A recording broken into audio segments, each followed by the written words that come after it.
Paz do Senhor esteja nos nossos corações. Amados e amadas, nesse momento, vamos dar sequência à segunda parte do tema. O amor está esfriando no mundo. Por quê? E por que as guerras? Dividindo esse tema em 3 partes, pois é um tema muito extenso. Enfim, amados e amadas, aqui divididos em fiéis à palavra, servas do Senhor, Igreja Novo Reino, família, filhos, as crianças do mundo e os fiéis do mundo que estão ouvindo e vendo esse vídeo, transmitindo pelo nosso Pai, o Senhor Deus Todo-Poderoso, Criador do céu e da terra. Que nesse momento o Divino Espírito Santo de Deus desça sobre nós com a sua luz divina, inspirando em nossos corações a nossa verdadeira fé, que as palavras dirigidas através desse servo cheguem até a sua alma, toque seu espírito para que vocês ponham em prática essas palavras. Pense, repense, reveja os seus princípios para que entendam por que o amor está esfriando no mundo e por que as guerras que sacrificam tantas pessoas. Pelo sangue de Jesus derramado na cruz, que lave o corpo, a alma e o espírito de todos que aqui estão vendo e ouvindo esse vídeo, expulsando o demônio para as prisões do inferno, para que ele não faça comichão, não desvie a atenção àqueles que estão envolvidos nessa pregação, em nome de Jesus. Glória à divindade do Pai, do Filho, do Espírito Santo de Deus. Amém? Amados e amadas, então, vamos dar prosseguimento ao tema. Por que o amor no mundo está esfriando tanto? As guerras, a destruição, por quê? Por que tudo isso? Jesus e o evangelista. Jesus, ele pregou o evangelho juntamente com os apóstolos quando estava aqui na terra e viajou em muitos locais. Naquela época era um pouco difícil as locomoções, não é como hoje, que nós temos tudo à nossa mão. O incomparável amor de Jesus dedicado a nós, muitas vezes a nossa religiosidade é fruto de muitos medos, desejos ou trocas. Muitos temem a Deus, mas não amam e nem reconhecem o seu amor. Outros têm Deus como uma fonte que realiza seus desejos, mas também não o ama e nem compreende o seu amor, porque só desejam o que beneficia a si e não dignifica o seu espírito perante o Senhor, professando, orando, jejuando e amando o Senhor. Quantas vezes somos conduzidos, exortados em nos render a Deus e seu propósito e seus planos? À medida que nos aproximamos mais a mais de Deus, através da oração, da palavra, do evangelho, do jejum, passamos a conhecê-lo mais e mais. Assim recebemos sim o seu Espírito Santo, a sua natureza, o seu caráter santo, e por isso vamos amá-lo cada vez mais. Oséias capítulo 6, verso 3. O amor de Jesus por nós, o amor de Jesus por nós é verdadeiro. Jó capítulo 13, verso 1. Não esconde segundas intenções, nem age com hipocrisia. Ele é sincero, é honesto sempre. Você, amado e amada, considera possível encontrar alguém que lhe ama assim? Pois eis como Jesus é. Ele nos ama, está sempre pronto a nos acolher, estender a mão, enxugar nossas lágrimas. Podemos contar com Ele a qualquer momento, qualquer circunstância, mesmo quando estamos certos ou não. Ele é como uma mãe que sempre dá razão ao filho, contanto que o busquemos com fé. Ele sempre está conosco para nos guiar, nos ajudar, nos levantar nas nossas fraquezas. A mulher apanhada em adultério, por exemplo, é um exemplo disso. Ela errou, descumpriu a lei, não adulterarás. Êxodo capítulo 20, verso 14. E segundo a lei deveria ser apedrejada, mas Jesus se colocou ao lado dela e deu-lhe a chance de se erguer, a chance que você sempre necessita. Jó capítulo 8, verso 10 e 11. Deus enviou seu Filho Jesus Cristo para morrer por nós, na cruz do Calvário, para que não fôssemos destruídos pelo adversário. Jó capítulo 3, verso 16. Mas purificados dos nossos pecados pelo seu preciosíssimo sangue. Nós amamos a Deus porque Ele nos amou primeiro. 1 Jó capítulo 4, verso 19. Jesus nunca desiste de nós. O amor de Jesus é por nós tão intenso que Ele sofreu por nós até o último segundo da sua vida aqui na terra, até derramar por nós a última gota do seu precioso sangue na cruz daquele Calvário. Portanto, cada vez mais procuremos ajudar, agradar e temer ao Senhor, reconhecendo as nossas falhas. 1 Jó capítulo 1, verso 9. Esperar por seu amor e misericórdia. Salmo 147, verso 11.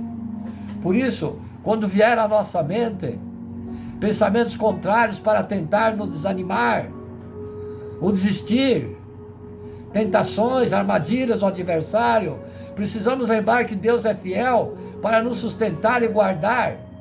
Salmo capítulo 121, verso 7. O que Jesus nunca desiste de nós,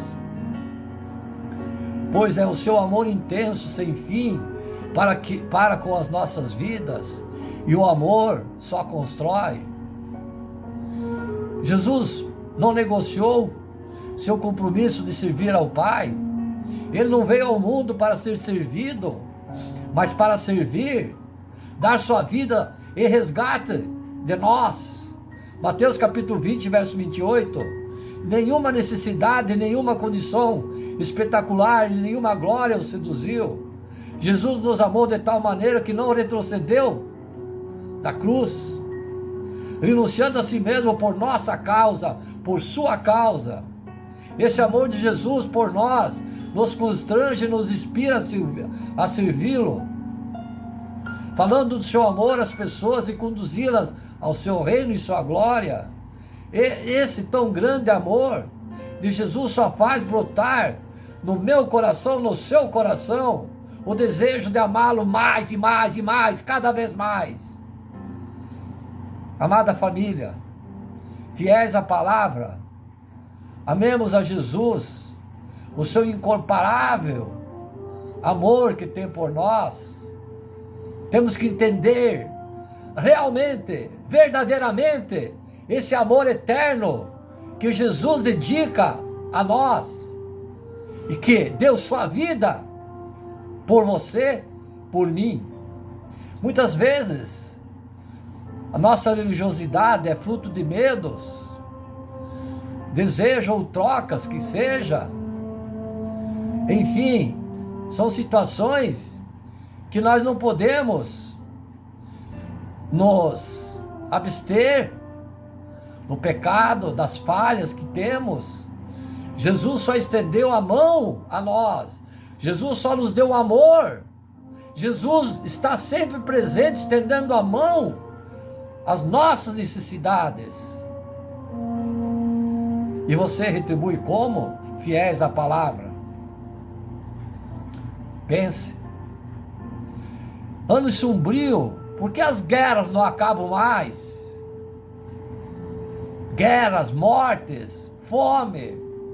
Temos a guerra agora da Ucrânia e da Rússia, que não vai matar muita gente, ou se matar, não vai ser comparável às mortes pela fome das crianças no mundo, dos seres pobres que irão morrer por falta de alimento. Os conflitos mundiais, muitos mortos pelas armas, e muito mais ainda pela fome. O século XX terminou por guerras, morte, tragédias, famílias separadas, crianças torturadas, assassinadas. 3 grandes conflitos no século XX, entre centenas de outros, menores, também letais. Não é só a guerra da Ucrânia, existem muitas guerras no mundo. A Primeira Guerra Mundial, de 1914 até 1918, a Segunda Guerra Mundial, 1939 a 1945, e a Guerra Fria, 1947 até 1991. O que mais mata, amados e amadas, num conflito, é a fome, é as pessoas que não têm o que comer. As guerras deixam marcas, dor, sofrimento, destruição, muitas vezes com o risco de guerra mundial, que está escrito na Bíblia, Mog e Magog, que é o último conflito mundial. No período pós-Guerra Fria, a nova ordem mundial iniciou com novas guerras, campos de extermínio, genocídio, como os que surgiram na Bósnia, Kosovo, Ruanda, no Iraque e outros países. Identificamos um conjunto de conflitos no século XX como uma só guerra, a longa guerra da estação, ou melhor, do Estado e nação, uma interminável greve provocada pela irrupção do Estado-nação competitivo no cenário das relações internacionais, pontuadas de pausas eventuais, uma paz armada e precária e retomada cíclica das hostilidades, como o Japão contra a China desde 1931, ou a Itália contra a Etiópia em 1936, além de destruição de países como a Áustria, Tchecoslováquia, diante da Alemanha de Hitler em 1938. Mas a paz, amados e amadas, foi buscada com a criação de instrumentos internacionais, como a Liga das Nações. Em 1919, a ONU depois, em 1945, 2 órgãos. A Liga das Nações, em 1919, foi criada a ONU, até hoje. Em 1945, eram retomados que ficaram conhecidos como os Wilsonianos, derivados da proposta de paz do presidente Woodrow Wilson, dos Estados Unidos. Otimista, humorista, e sua esperança em uma paz perpétua, seguiram-se então conferências mundiais de paz em Haia, e tratados de banimentos eternos de guerra, como o Pacto de Briand-Kelly, em 1928, Hitler, menos de 10 anos depois, em 1931, houve a invasão da Áustria e da Tchecoslováquia por Hitler. O mundo estaria novamente imerso em uma etapa bélica da longa guerra no século XX. As guerras desse período inovaram em relações aos seus gêneros anteriores. O alto poder destrutivo por causa da junção de novas estratégias e meios técnicos avançados derivados da generalização da Revolução Industrial, a vasta variedade de tipo de conflito, amados e amadas, muitas vezes no interior da mesma guerra, de práticas de guerrilhas, a arma atômica, ligação entre guerra e revolução, com muitas delas abarcando, coincidindo resultados em uma revolução nacional ou social. O primeiro conflito no século XX até a conclusão da Guerra Fria, a ampla participação da opinião pública nos conflitos transformados em guerras em massa, com destruição, aniquilando inúmeras regiões, países, como a Ucrânia hoje. Além disso, as guerras do século XX foram acompanhadas de cruéis práticas de genocídio. Filhos, genocídio é matar pessoas em massa, aos milhares. Mesmo antes da Primeira Guerra Mundial, em 1904, as tropas coloniais alemãs massacravam os hereros na atual Namíbia. Já durante o conflito de 1915, as tropas turcas arrasaram impiedosamente as populações armênias do antigo Império Otomano. Na Segunda Guerra Mundial, judeus, ciganos, testemunhas de Jeová, gays, doentes mentais foram alvos do mais sistemático genocídio da história, o Holocausto. Mas o horror do Holocausto não foi suficiente para impedir sua repetição logo após a Guerra do Vietnã. No ano de 1970, o regime de Pol Pot, no Camboja, foi responsável pela matança de quase 2 milhões de pessoas. O genocídio voltou a assombrar a história em 1991, quando os povos da antiga Iugoslávia, sérvios, croatas, muçulmanos, bósnios, se trucidaram.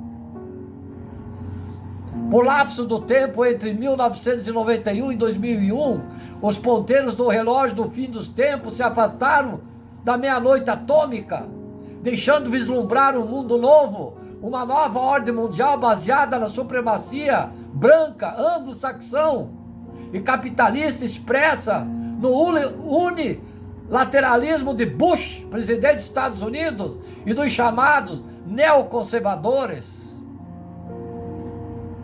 Antes mesmo de raiar o novo século, contudo, o novo conflito mundial fazia a sua aparição já em 1993, no estrondo da primeira bomba contra o World Trade Center, em Nova York, e até os terríveis atentados de 11 de setembro de 2001, surgia a face do novo conflito.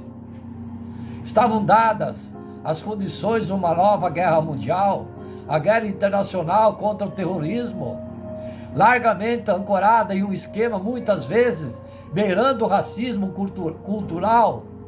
Não há perspectiva de paz, nem a curto e nem a longo prazo.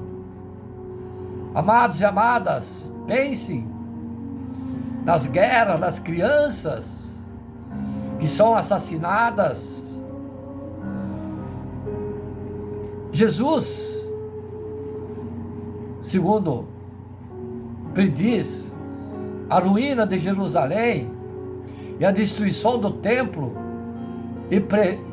é um prenúncio de grandes calamidades que procederão sua vinda segunda. Ele conta em parábola da figueira. E quando Jesus ia saindo do templo, aproximaram-se dele os seus discípulos para lhe mostrarem a estrutura do templo de Jerusalém. Jesus, porém, lhe disse: ouvi, amados e amadas, não vedes tudo isso? Em verdade vos digo que não ficará aqui pedra sobre pedra que não seja derrubada. Estando assentado ao Monte das Oliveiras, chegaram-se os seus discípulos, em particular, dizendo: dize-nos, quando serão essas coisas?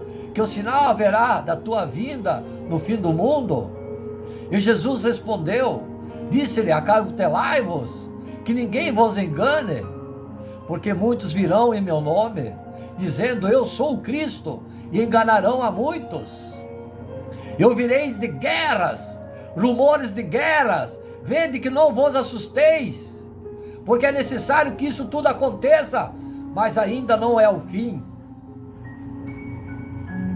Porque se levantará nações contra nações, Gog e Magog, e o reino contra reino, e haverá fome, peste, terremoto em vários lugares, como já está acontecendo hoje. Mas todas essas coisas são os princípios das dores. Então, vos hão de entregar para seres atormentados, e matar-vos-ão, e sereis odiado por todas as nações, por causa do meu nome. Então muitos serão escandalizados, e trair-se-ão uns contra os outros, pai contra filho, filho contra pai, e uns e os outros se odiarão. E surgirão falsos profetas, enganarão muitos. Amados e amadas, é os tempos de hoje, amados e amadas, repito. E por multiplicar a iniquidade, o pecado, o amor de muitos esfriará, como esse servo está pregando, em nome de Jesus. Mas aquele que perseverar até o fim será salvo. E esse evangelho do reino pregado agora, nesse instante, enviado pelo divino Espírito Santo de Deus a você e em todo o mundo, em testemunho a todas as nações, então virá o fim do mundo. Quando, pois, virdes que a abominação da desolação de que falou o profeta Daniel está no lugar santo, quem lê, entenda. Então, os que estiverem na Judéia, fujam para os montes. E quem estiver sobre o telhado, não desça para tirar alguma coisa da sua casa. E quem estiver no campo, não volte atrás para buscar suas vestes. Mas ai das grávidas e das que amamentarem naqueles dias. E orai para que a vossa fuga não aconteça no inverno e nem no sábado. Porque haverá então grande aflição, como nunca houve desde o princípio do mundo até agora, nem tão pouco há de haver. E se aqueles dias não fossem abreviados, nenhuma carne se salvaria, mas por causa dos eleitos serão abreviados aqueles dias. Então se alguém vos disser, eis que Cristo está aqui ou ali, não deis crédito. Repito, então se alguém vos disser, eis que Cristo está aqui ou está ali, não deis crédito. Palavras, nada mais que palavras. Porque surgirão falsos cristos, como hoje, falsos profetas, como hoje, e farão tão grandes sinais de prodígio, como hoje, se possível enganariam até os eleitos, você, como hoje. Eis que eu vou-lo tenho predito. Portanto, se vos disserem, eis que está no deserto, não saia. Então que ele está no interior da casa, não acredite. Porque como o relâmpago sai do oriente e aparece até o ocidente, assim será também a vinda do Filho do Homem, no relâmpago. Pois onde estiver o cadáver, aí se ajuntarão as águias. Logo depois da aflição daqueles dias, o sol escurecerá, e a lua não dará mais o seu esplendor lindo, e as estrelas cairão do céu, e os poderes dos céus serão abalados todos. Então aparecerá no céu o sinal do Filho do Homem, aquele que deu a vida por você. E todas as tribos da terra se lamentarão e verão o Filho do Homem vindo sobre as nuvens do céu, com o poder de glória e como o Rei do céu e da terra. Enviará os seus anjos com grande clamor de trombetas e ajuntarão os seus eleitos desde os quatro ventos, dos quatro cantos da terra, de uma extremidade a outra extremidade dos céus. Aprendei, pois, essa parábola da figueira. Prestai atenção, amados e amadas. Vou novamente repetir. É a realidade que Jesus disse a você. Aprendei, pois, a parábola da figueira. Quando já seu ramo se torna tenro e brota folha, sabeis que está o próximo verão. Não é isso? Sim! Igualmente, então, quando virdes todas essas coisas que está acontecendo hoje, sabei que está próximo às portas do fim. Sopra em mim, Espírito Santo. Sopra em mim, Espírito Santo. Em verdade vos digo, não passará essa geração sem que todas essas coisas aconteçam. Jesus está dizendo a você, você quer saber mais? Ouça o que ele está dizendo a você. Porém, aquele dia, porém daquele dia, hora, ninguém sabe, nem os anjos do céu, unicamente o nosso Pai. E como foi nos dias de Noé, assim será também a vinda do Filho do Homem.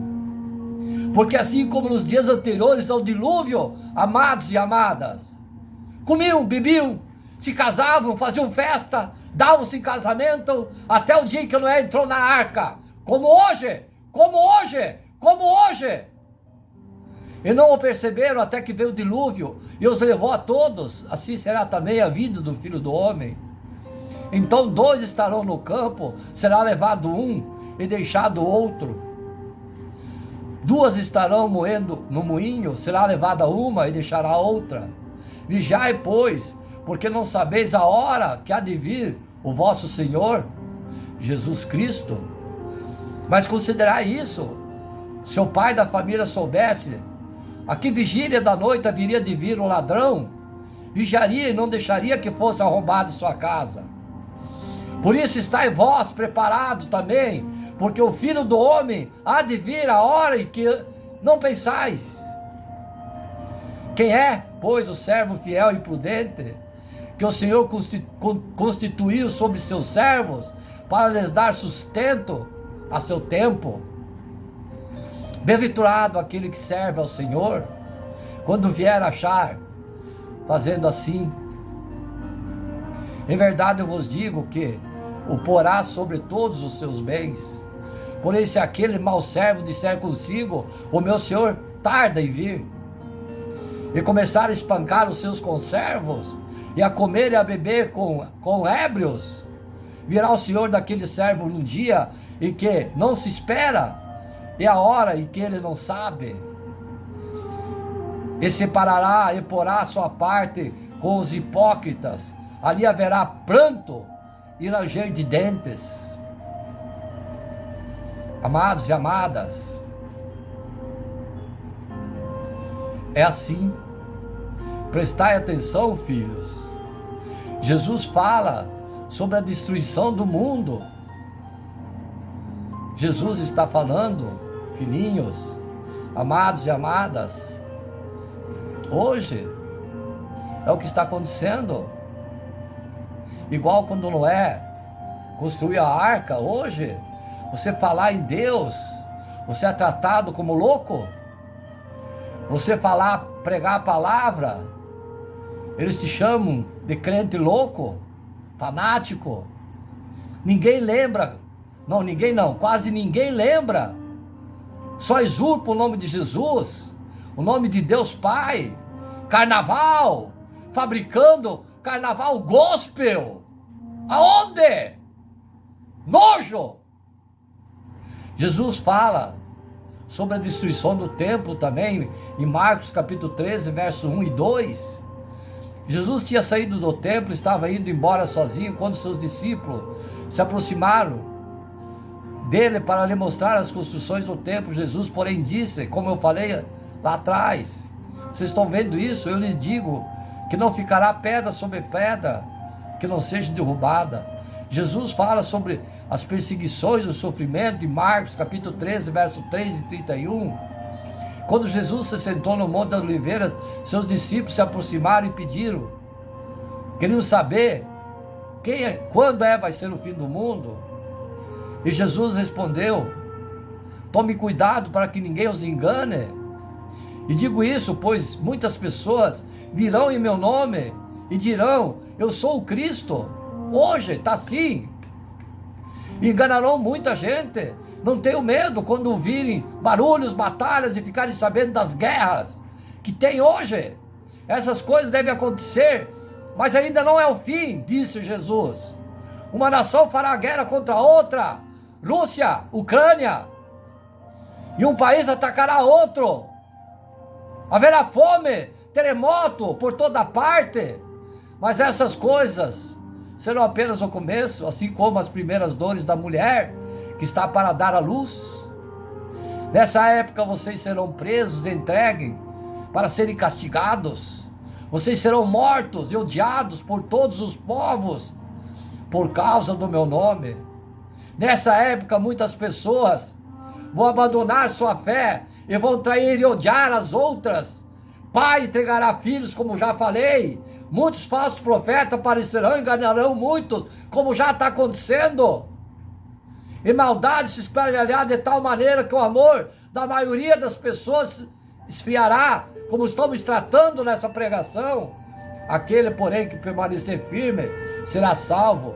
E as boas novas sobre o reino de Deus serão anunciadas no mundo inteiro como testemunha para toda a humanidade, como eu já disse. Os grandes sofrimentos, Deus falou por meio do profeta Daniel a respeito da terrível coisa que causa desolação. Vocês verão essas coisas no templo. Quem estiver lendo isso, entenda o que significa. Então quem estiver na Judéia deve fugir nas montanhas, como eu já frisei lá atrás. Portanto, nessa época, alguém lhe disser: olha aqui, o Cristo está aqui, não acreditem. E eu digo isso, pois muitos falsos cristos e falsos profetas vão aparecer e fazer milagres, maravilhas, a fim de enganar você. Até você que tenha sido escolhido por Deus, preste atenção, eu estou avisando vocês, antes que essas coisas aconteçam, disse Jesus. A vinda de Jesus no futuro, se alguma pessoa lhe disser: olha, ele está no deserto, não saiam, não olhem, ele está dentro de casa, não acreditem.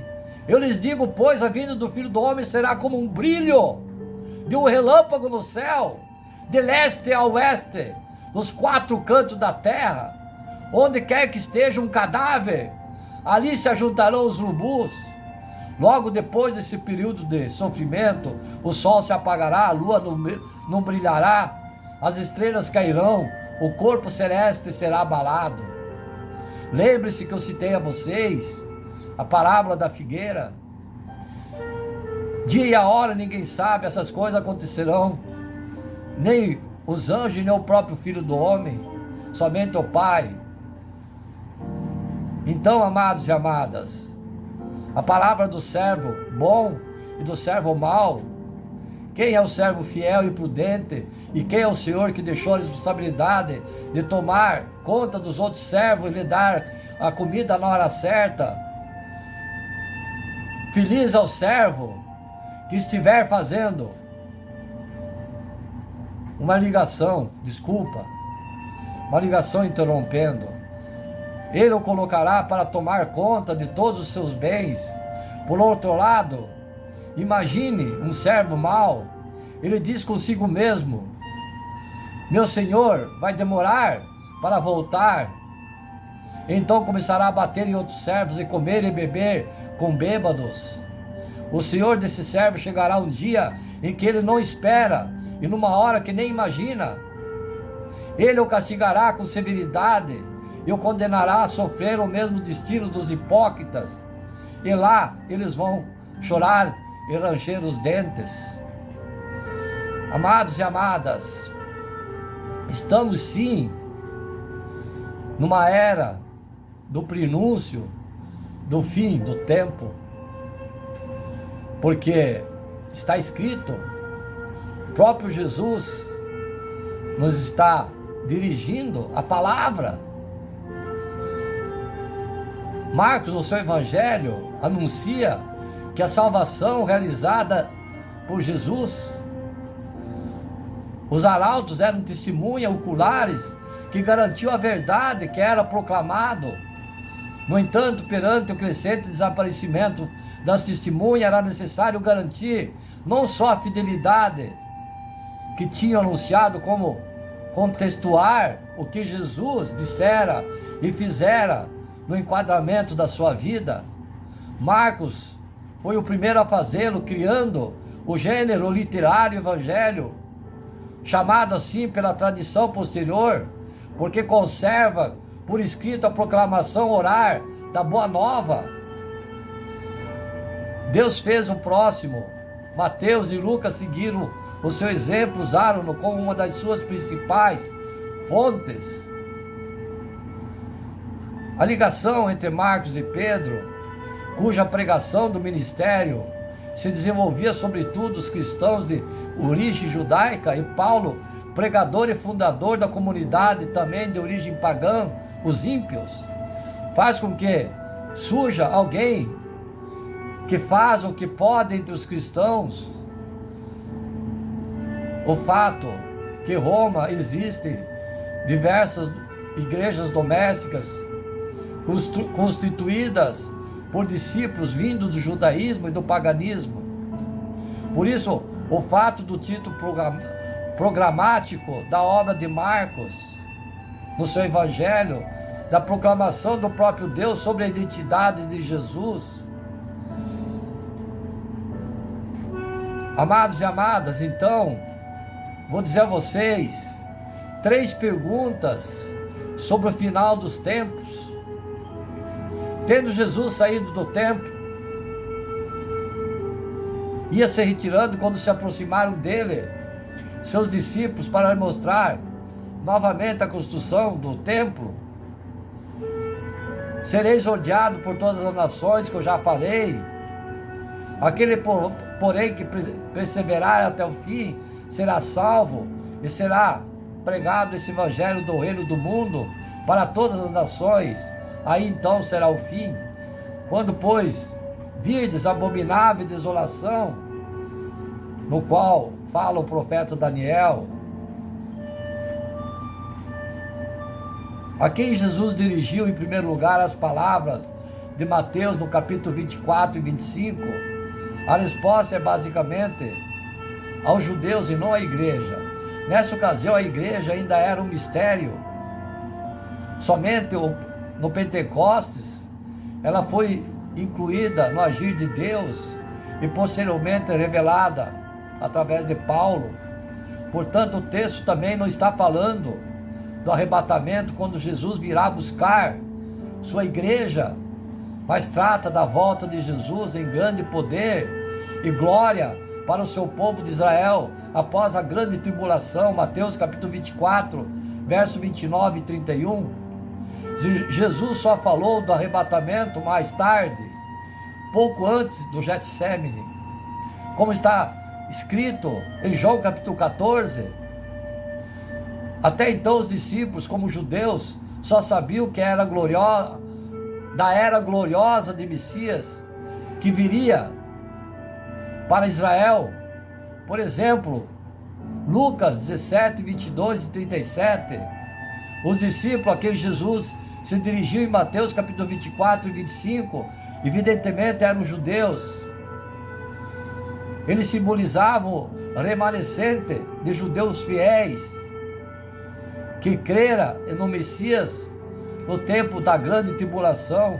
No sermão profético de Jesus no Monte das Oliveiras, ele predisse como será a situação dos judeus no período imediatamente anterior à sua volta.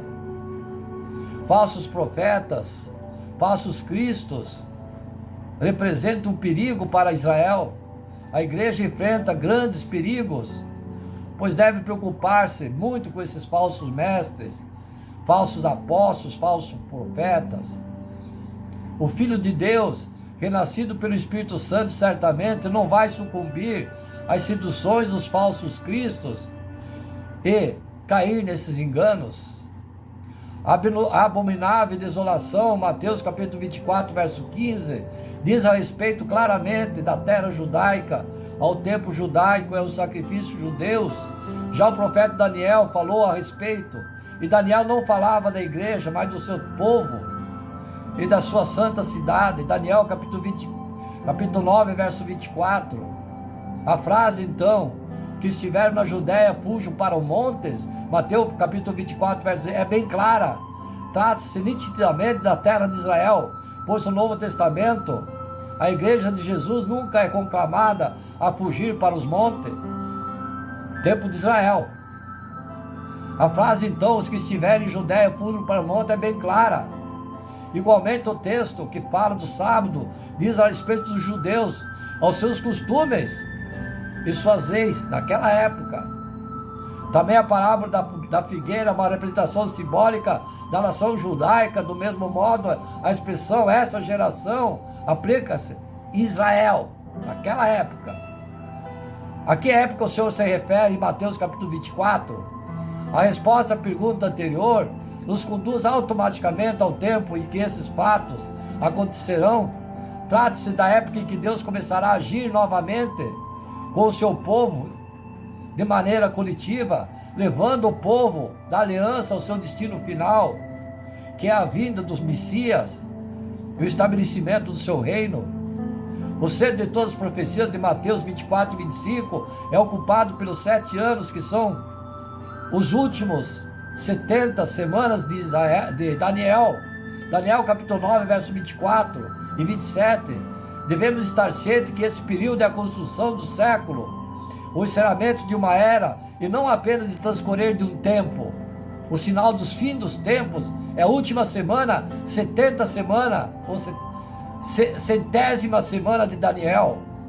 Todos os sinais que o Senhor Jesus predisse em Mateus 24, que conduzirão a sua vinda visível, tem os seus paralelos no Apocalipse, no capítulo 6, verso 19.